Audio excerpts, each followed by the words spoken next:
Conference, Tony started his speech by saying thank you. I want to start mine by saying sorry. This party has given me everything, and I've tried to give it everything I've got. I know in the last year I let myself down. I let you down. So, Conference, I just want to say sorry.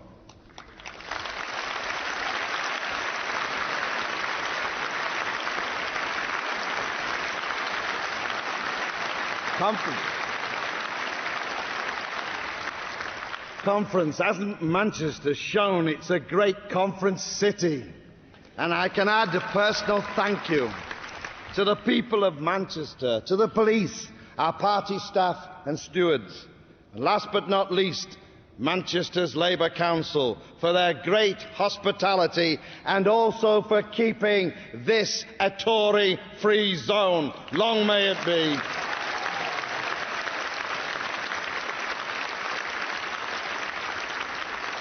And what a great conference it's been.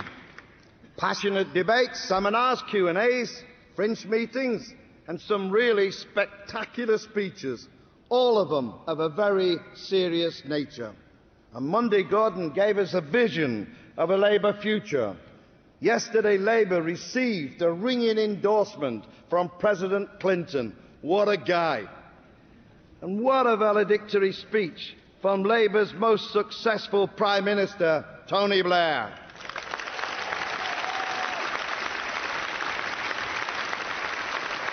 Do you think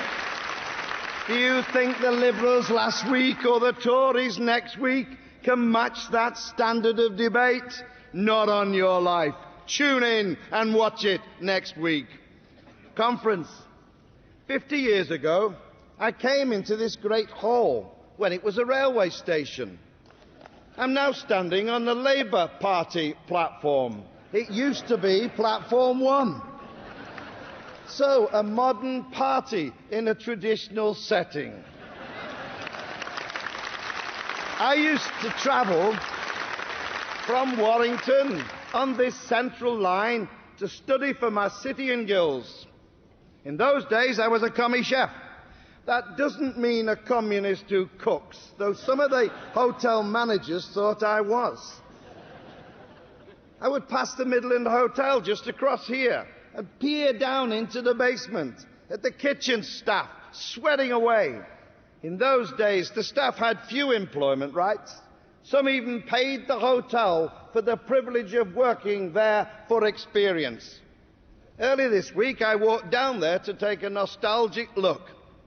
The kitchens are still there, but it's different now. There are extractor fans to make the kitchens cooler. And the staff are protected by a national minimum wage and guaranteed paid holidays, thanks to a Labour government making a real difference to real people's lives. I'm proud of that. And this week we've debated extending those employment rights to part-time and agency workers. What government except a Labour government would ever do that? And we must continue to do so. Today, British chefs are now amongst the best in the world, aren't they, Tony? Some like Jamie Oliver, campaigning, as we are, for children to have a healthy and balanced diet. But I've got to say, Jamie, I'm still a fish and chip man. Some people even say I'm fat for purpose. Now, speakers this week have told us how their experience shaped their political values. Gordon spoke powerfully of his parents and how they still inspire him. Well, I recall my mother worrying about how she could raise the money to pay for the doctor's home visit.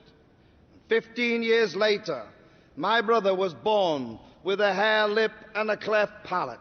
He required 20 years of surgery from day one. Treatment that was free thanks to a Labour government, creating the first free national health service.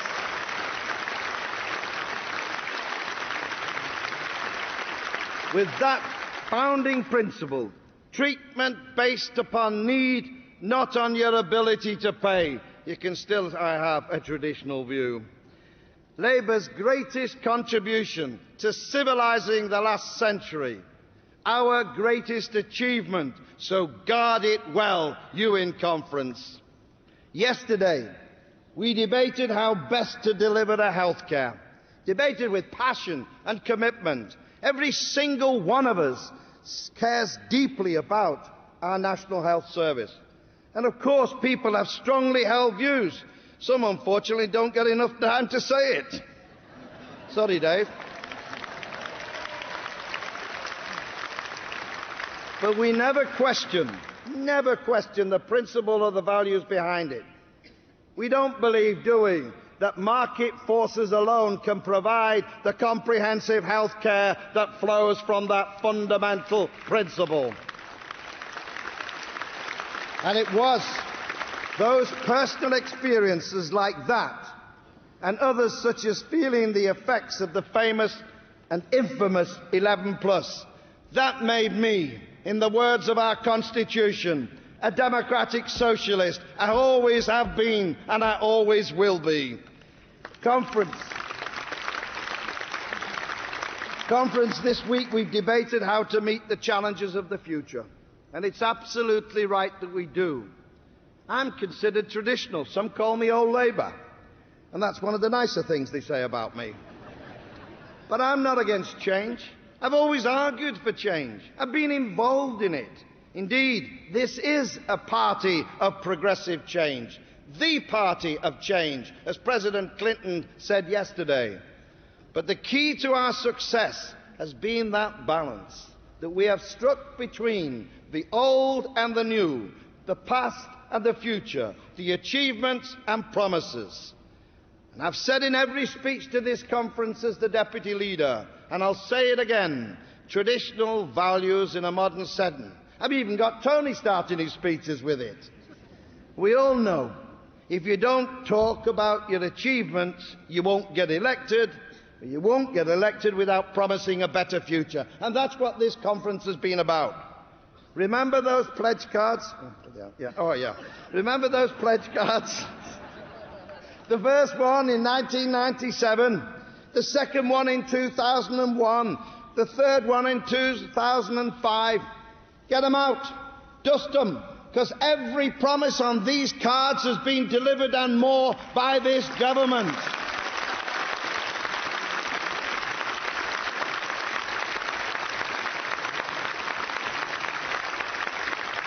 We've delivered on every single one of those pledges. Tell me any other government, Labour or Tory, that has managed to do that within a decade. This government has, under the leadership of Tony Blair. And that's why Britain today, after a decade of delivery, is far better. It just didn't happen by accident, as Tony reminds us, and every minister will surely tell you. It happened because the choices we made, difficult choices, controversial choices, they were the decisions that produced the changes for the better. I mean, look at Manchester and how it's changed. You know, in 1997, I visited here, where the heart of this city was ripped out by that IRA bomb. I took the decision on behalf of the government to approve £83 million of public funding, money that began the regeneration of Manchester, money that the Tories promised but never delivered. The people of Manchester will never forget that it was a Labour council working with a Labour government that made Manchester the modern European city that it is today.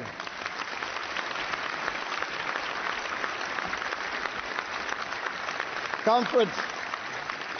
A decade ago, our cities were in a spiral of decline. High unemployment, rising crime, bad housing, poor school results. People were abandoning our cities. Not now. Labour policies have changed that. Thousands of new jobs. Yes, crime is down. Decent homes. School results are up. Cleaner, greener, safer, safe places to live.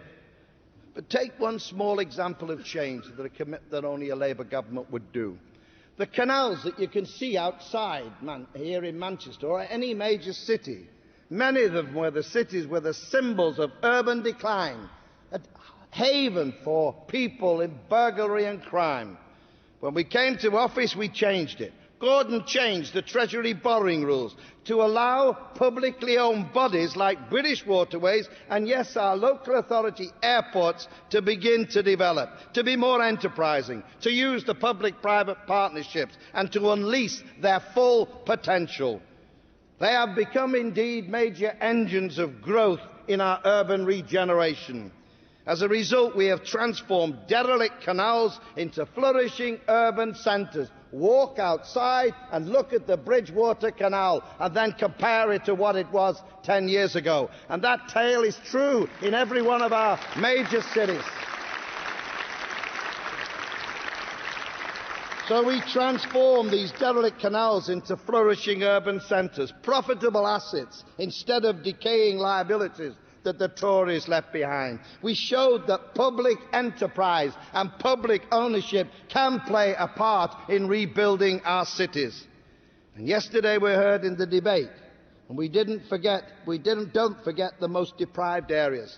Our New Deal formulas, our New Deal communities, like the one here in East Manchester, tackling in deprivation, tackling social exclusion in the most disadvantaged areas in our cities, in our country. But we did something extra to that. We gave the ordinary people in those communities the power and the money to decide their own decisions.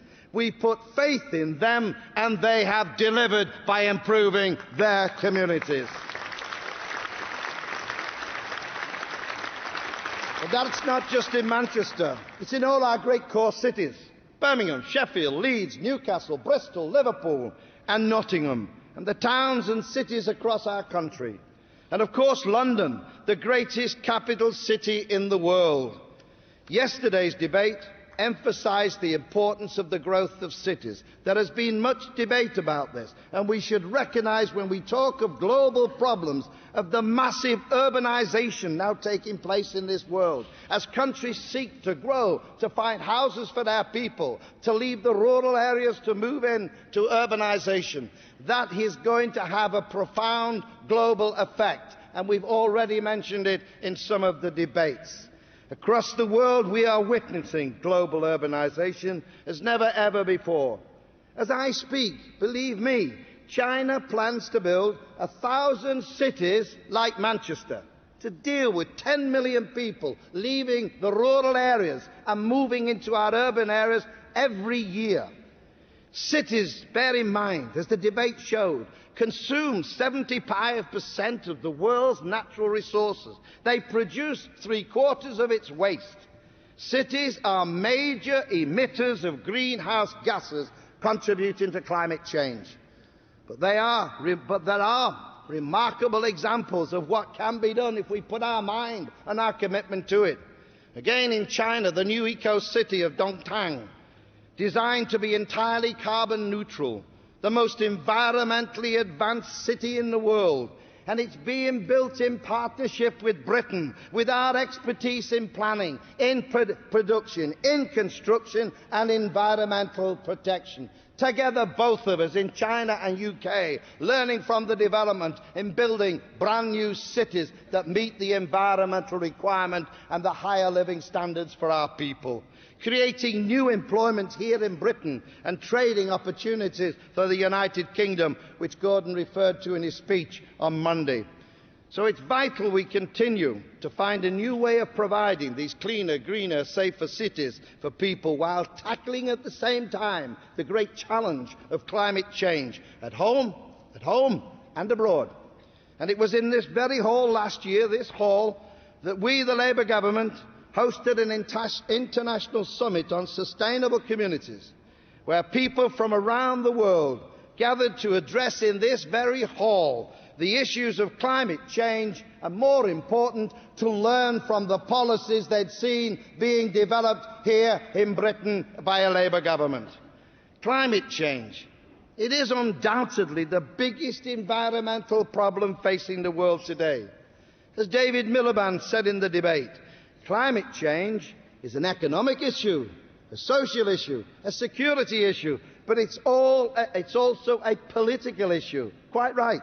So we have to muster the political will for the priorities to tackle it. I'll give you an example, and all ministers will give you their examples. I was involved in the many arguments we had at the early days about congestion charging. I brought in that legislation. By God, it was controversial, I'll tell you. It's much more acceptable now. And it allowed congestion charging. I'm glad we had Ken Livingstone, a man with some courage. I've said other words about in the past, I agree. But he's had the political courage to implement it for the benefit of Londoners and help tackle the climate change in our capital city.